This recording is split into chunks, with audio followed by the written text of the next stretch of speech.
오늘의 사연을 소개하겠습니다. 우리 부모님은 같은 의대를 졸업한 의사 부부였어요. 굉장히 똑똑했던 건 말할 것도 없고 성격도 좋아서 주변 사람들의 칭찬이 자자했다고 합니다. 부모님 두 분 다 집안 형편이 넉넉하지 않았다고 하는데 그 어려운 환경 속에서 열심히 공부해서 의사가 됐다고 하니 두 분이 얼마나 열심히 공부를 했을지 짐작해 볼 뿐입니다. 그런 두 분은 해외로 의료 봉사도 자주 다니곤 했다는데요. 짧게는 10일부터 길게는 한 달가량도 다녔다고 합니다. 두 분은 봉사라는 것에 대해 굉장히 관심도 많았고 많은 사람들에게 도움을 주고자 노력을 했다고 했으니까요. 하지만 우리 외할머니는 그런 부모님을 가끔은 못마땅해 했다고 하는데요. 사실 그 먼 곳까지 봉사활동을 하러 가는 것이 걱정이 되었다는데 그곳이 아프리카 오지다 보니 무슨 일이 생길까 싶어 노심초사였던 거죠. 그리고 결국 그런 할머니의 걱정은 현실이 되었는데 그해 여름 봉사활동을 떠났던 부모님이 현지에서 교통사고가 났다는데 정말 허망하게도 두 분이 한나란시에 세상을 떠나셨거든요.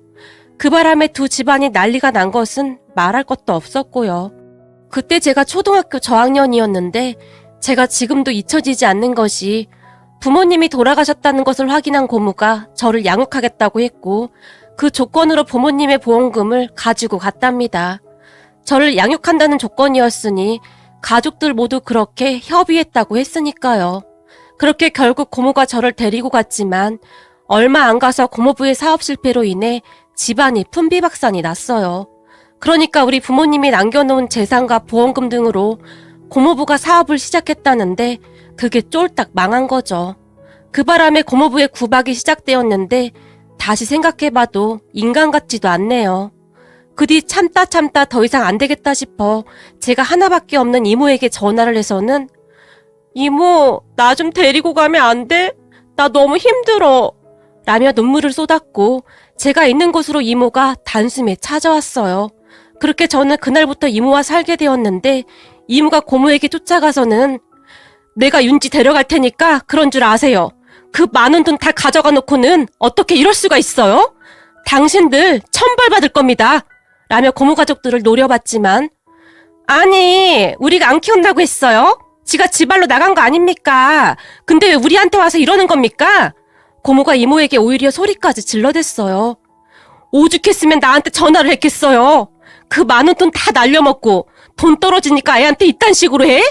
이모가 제 짐을 챙겨서 그곳을 나와버렸는데 그때 당시 제 짐이 얼마 되지도 않더랍니다.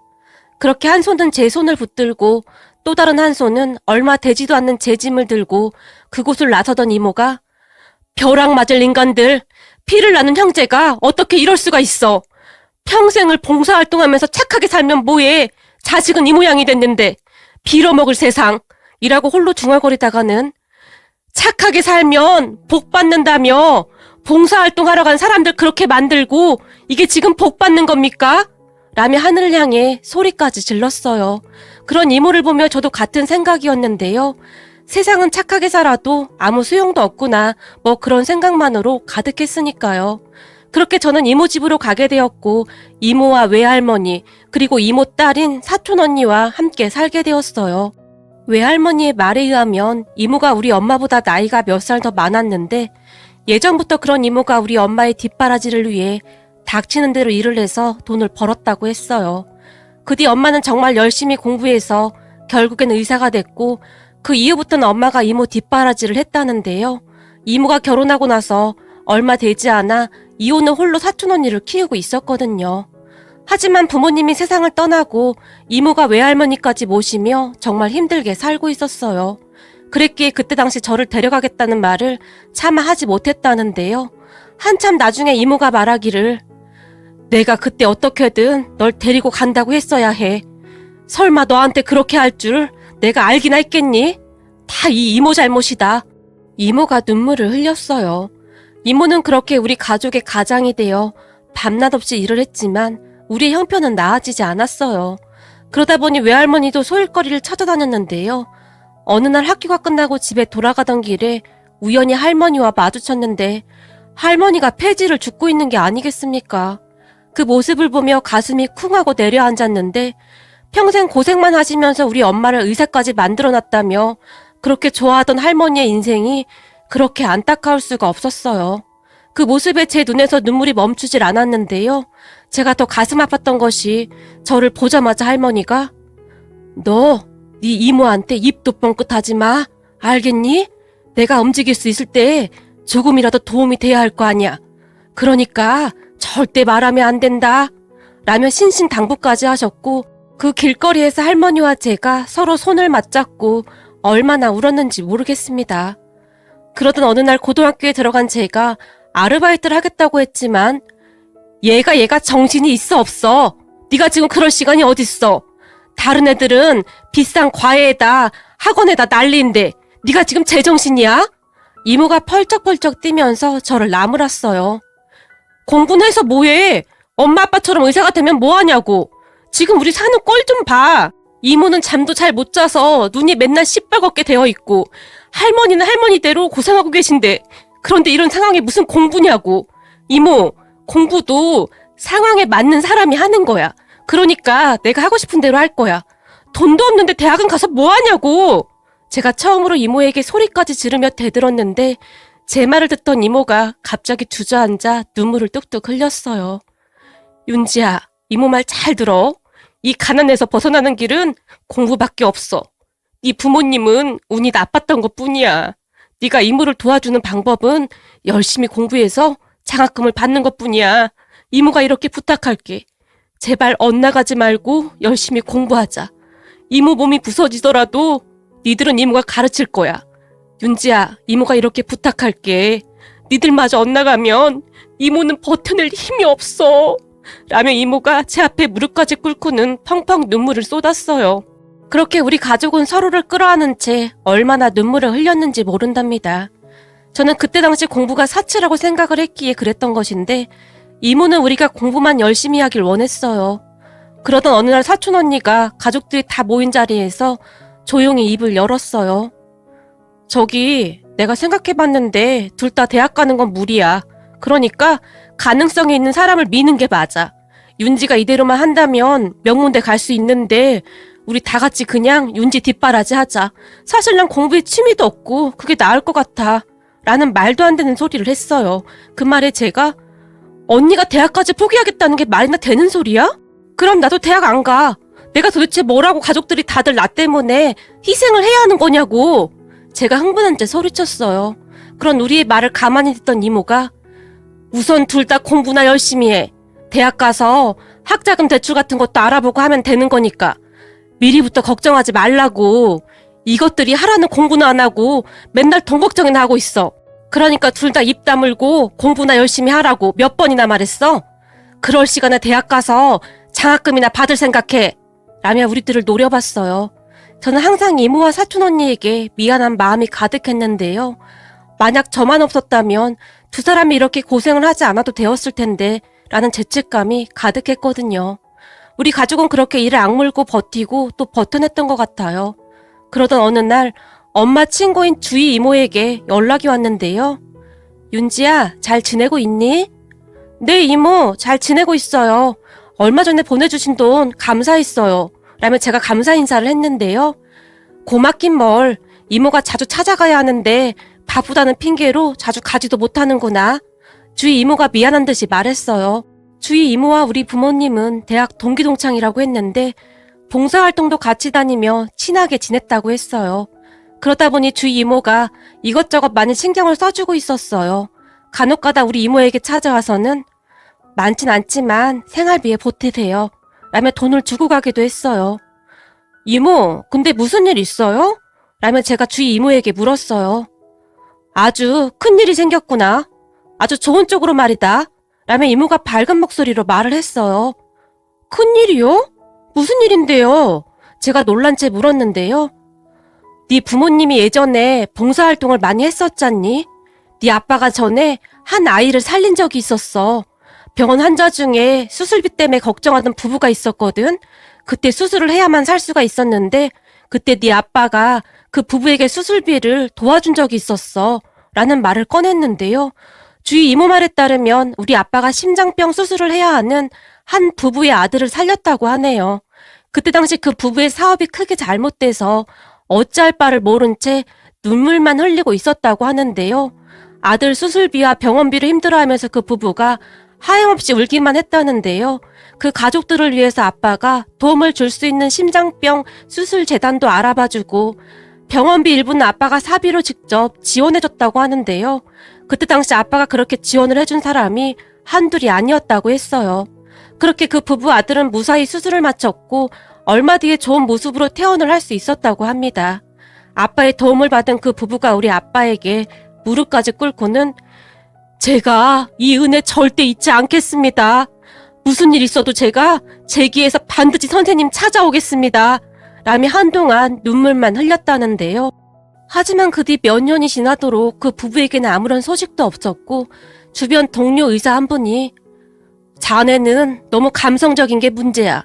그때 사비까지 털어서 수술비 마련해줬었는데 지금까지 연락 한 통이 없잖아. 그러니까 자네도 정신 차려. 세상에서 제일 무서운 게 사람이니까 말이야. 라며 한심하다는 듯이 아빠를 바라봤다고 합니다.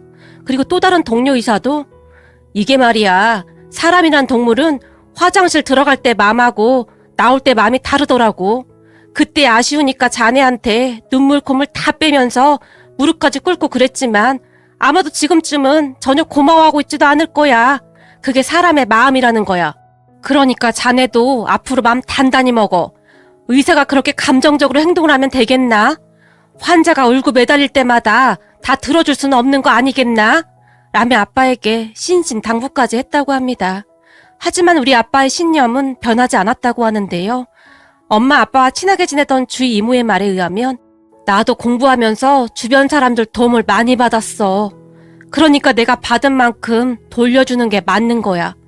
난 의사에서 부자 될 생각 없어. 아픈 사람을 살리는 게 내가 의사가 된 이유니까. 의사라면 최소한 그래야 한다고 생각해. 의사라는 사람이 돈만 쫓다 보면 그건 의사가 아니라 사업가 아니겠어? 그리고 난 그 아이가 건강에 숨을 쉬고 있다면 더 이상 바랄 게 없어. 뭔가 대가를 바라고 한 일이 아니었어. 라고 아빠가 말을 했다는데 그런 아빠의 신념은 항상 확고했다고 합니다. 그랬으니 의사가 됐음에도 아빠는 항상 돈이 많지 않았다고 하네요. 그렇게 세월이 지나도록 연락 한 번 없던 그 부부가 우리 아빠를 수소문하고 다니다가는 우리 아빠가 돌아가셨다는 소식을 듣게 되었다는데요. 네 아빠하고 연락이 안 되니까 어렵게 나한테 연락이 왔더구나. 내가 그 부부가 남긴 번호로 연락해봤는데 널 무척이나 만나고 싶어 하더구나.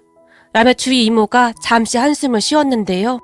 계속되는 주위 이모의 말에 의하면 우리 아빠를 찾아다니던 그분들이 우리 아빠가 딸만 남겨둔 채 세상을 떠났다는 이야기를 듣고 저를 수소문했다는데요. 그런 주위 이모의 말에 네? 저를요? 제가 놀란 채 되물었는데요. 그래, 생각해봐라. 그때 당시 네 아빠가 아니었다면 그 부부 아들은 어떻게 됐을지 아무도 모르는 일이잖아. 근데 네 아빠 덕분에 새 생명을 얻은 거잖니? 꼭 보답하고 싶다고 하는구나. 세상이 이렇게 따뜻한 거야. 그게 벌써 한참 지난 일인데 세상에나 그 은혜를 잊지 않고 찾아오다니 말이야. 이래서 사람은 착하게 살아야 하는 거야. 주위 이모가 감동 어린 목소리로 말했어요. 그렇게 며칠 후 저는 이모와 함께 그분들을 만나러 갔고 우리가 카페로 들어서자마자 그분들이 벌떡 일어났어요. 그리고는 우리에게 급히 달려오다시피 하더니 김영석 의사 선생님 따님이시군요. 한눈에 알아봤습니다. 눈이 선생님 눈과 똑같습니다. 선하다 못해 티 하나 없이 맑은 그 눈이 아주 똑같습니다. 더 빨리 찾아왔어야 했는데 너무 늦게 와서 죄송합니다. 그동안 성공하려고 이를 악물고 살았어요. 이제야 살만해서 찾아왔는데 우리가 너무 늦게 왔습니다. 라며 두 분이 눈물을 뚝뚝 흘렸어요. 우리가 그런 두 분을 모시고 자리에 가서 앉았는데요. 선생님 아니었다면 우리 준호는 지금쯤 이 세상 사람이 아니었을 겁니다. 그때 우리는 우리 준호가 심장병 수술을 받아야 한다고 해서 혼비백산에 있었어요. 하필이면 그의 폭우가 내려서 산사태가 났는데 우리 공장의 형체도 알아볼 수 없게 되었어요. 그 바람에 사업이 쫄딱 망하기 직전이었거든요. 돈 빌린 것도 많았는데 준호 수술비까지 어찌할 방도가 없었어요. 제게 그날 있었던 이야기를 자세하게 해줬어요. 그날 그렇게 수술 이야기를 통보받은 두 분이 복도 한 구석에서 한참 동안을 부둥켜 안고 울고 있었다는데 그때 마침 우리 아빠가 그곳을 지나가다가 두 분을 보게 되었고 아니, 준우 아버님 어머님 아니십니까? 조금 있으면 준우 수술도 해야 하는데 이렇게 약한 모습 보이시면 안 됩니다. 엄마 아빠가 강하게 마음 먹고 준우를 응원해 주셔야죠. 수술은 잘 될 테니 아무 걱정하지 마십시오. 라며 두 분을 달랬다고 합니다. 그리고 그 순간 아빠의 말을 듣던 준우 아버님이 못난 애비 때문에 수술도 못 시키게 생겼습니다. 이번에 폭우로 산사태가 나서 우리 공장에 난리가 났어요. 지금 빚이 천지라 대출을 더 이상 받을 수도 없고 친척들도 다 나몰라라 하고 있습니다. 애비가 돼서 자식도 제대로 못 지키는 무능한 애비네요. 라고 말을 하다가는 갑자기 우리 아빠의 바지가랭이를 잡았다는데요. 선생님, 제발 우리 준호 좀 살려주십시오. 살려만 주신다면 제가 돈은 꼭 갚겠습니다. 돈이 없어서 우리 준호 그냥 보내면 우리가 어떻게 살겠습니까? 부탁 좀 드리겠습니다. 라며 두 분이 바닥에 무릎까지 꿇은 채 우리 아빠의 바지가랭이를 잡았다는데요. 그때 생각이 다시 나는지 두 분의 눈시울이 다시 붉어졌어요. 그때는 벼랑 끝에 있었기 때문에 무슨 방법이 있었겠어요. 오직 자식만 살리고 보자 그 생각뿐이었어요. 그때 우리는 그보다 더한 것도 할 수 있었습니다. 그랬는데 김영석 선생님이 그런 제 손을 잡고는 일으켜 세워주시더니 준우 아버님 어머님 일어나십시오. 제가 도움이 될 수 있는지 한번 알아보겠습니다. 그러다 정 안 되면 제가 수술비 마련해 드리겠습니다. 그러니까 그만 일어나십시오. 사람이 먼저지 돈이 먼저겠어요? 저 이래봬도 이 병원 의사입니다. 제가 책임질 테니 얼른 일어나세요. 라고 말씀해 주셨는데 눈물이 앞을 가렸어요. 그리고 정말 뭐라 표현할 수가 없을 정도로 감사했습니다. 그때 선생님의 손이 어찌나 따뜻하던지 지금도 그 손길이 잊혀지지가 않습니다. 라며 다시 한번 뜨거운 눈물을 쏟던 두 분이 잠시 말을 멈췄는데요. 그러다가 다시 말씀을 하셨는데 제가 어쩔 줄을 몰라면서 눈물만 흘리고 서 있었는데 선생님이 그러셨어요. 저한테도 준호만한 딸이 하나 있는데 제 딸 같아서 도와드리는 겁니다. 그러니까 얼른 수술부터 시키세요. 돈은 있다가도 없고 없다가도 있는 것이니 나중에 형편되면 갚아주세요. 라는 말씀을 하셨는데 제가 그 은혜를 어찌 다 갚을 수가 있겠습니까? 라며 두 분은 계속해서 눈물만 흘렸어요. 그렇게 그분들과 한동안 이야기를 했는데 아들 수술이 잘 끝난 다음 정말 이를 악물고 다시 사업을 일으키기 위해 노력했다는데요. 그런 노력을 하늘이 알아주셨는지 시간이 꽤 지나긴 했지만 다시 재기했다고 합니다. 다행히 그동안 신뢰가 나쁘지 않았던지라 여러 거래처에서 많은 도움을 주셨다고 합니다. 그때 의사 선생님을 만난 게 행운이었는지 다행히 그때부터 일이 술술 풀렸어요. 정말 성공한 모습으로 찾아뵈려고 했는데 이게 웬 날벼락이란 말입니까? 진작에 찾아뵀어야 했는데 뭐라 드릴 말씀이 없습니다. 라고 말하던 그분들이 우리에게 이것저것 묻기 시작했고 우리의 상황을 알게 된 그분들이 우리를 돕고 싶다고 했어요. 이런저런 일을 겪으면서 온통 원망만 가득한 채 세상을 살아가고 있었는데 그분들을 보며 그런 제 마음이 조금은 움직였다고 해야 할까요? 그분들이 제게 앞으로 우리가 도움을 드리고 싶습니다. 그때 의사 선생님이 그러셨잖아요. 선생님한테도 우리 아들만한 딸이 있다고요. 그러니까 우리도 선생님 은혜를 갚을 수 있도록 그렇게 해주세요. 라며 정말 정중하게 말씀하셨어요. 그렇게 저는 그분들의 도움으로 공부에만 전념할 수 있게 되었는데요. 두 분 항상 제 뒤에서 묵묵히 저를 후원해 주셨어요. 거기다 제 고등학교 졸업식에도 같이 참석해 주셨고 하물며 제 대학 입학식에도 같이 참석해 주셨습니다. 모든 것에 진심이 느껴졌고 항상 우리 아빠를 대하듯 저를 대해 주셨어요. 그런 두 분에게 우리 가족 모두가 그저 놀라울 뿐이었는데요. 특히나 우리 할머니가 그놈의 봉사활동한다고 그렇게 뭐라고 했었는데 그리 착하게 살더니만 결국 자식이 그 복을 받는구나.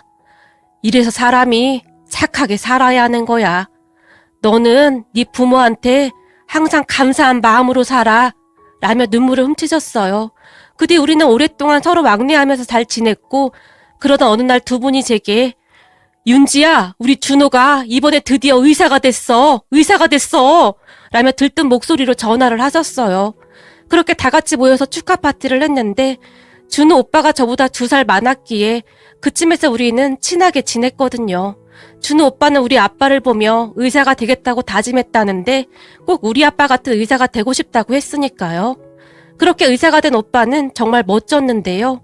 항상 주변을 둘러보며 봉사활동도 많이 하고 사람들을 돕기 위해 노력하고 있답니다.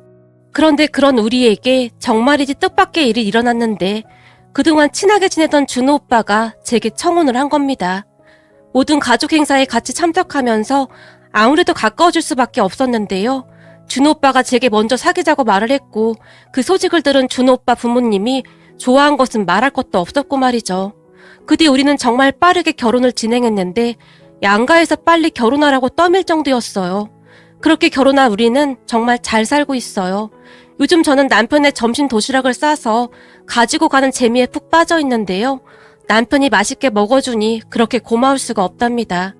그러던 어느 날 우리 부부가 이모와 할머니를 뵈러 갔었는데 이모가 저를 끌고 급히 방으로 들어가더니 네 고모 말이다. 그렇게 몹쓸 짓을 하더니 결국 둘이 이혼하고 난리도 아니라고 하더구나. 집안이 풍비박산이 났대. 그러니까 사람이 악하게 살면 결국 벌을 받게 되어 있는 거야. 나도 우연히 들었는데 아주 속이 다 시원한 거 있지? 라며 씁쓸하게 말했어요. 그 말에 저도 기분이 참 씁쓸할 수밖에 없었는데요. 그래도 모질게 하더니 결국 벌을 받은 게 아닌가 싶네요. 그렇게 잠시 후 거실로 나간 이모가 다시 우리 남편의 손을 꼭 잡더니 세상에 말이야. 알고 보니 우리 제부가 미래에 자기 사위를 살렸던 거야. 내 동생이랑 제부가 지금 옆에 있었다면 얼마나 좋아했을까? 라며 눈물을 흘리셨어요. 이모 말처럼 우리 아빠가 그때 당시 미래의 당신의 사위를 그렇게 살렸던 겁니다. 항상 바르게 살았던 아빠에게 신이 주신 선물이 아니었을까 하고 생각해 봅니다. 오늘의 사연은 여기까지였습니다. 즐겁게 보셨다면 구독, 좋아요 부탁드립니다. 고맙습니다.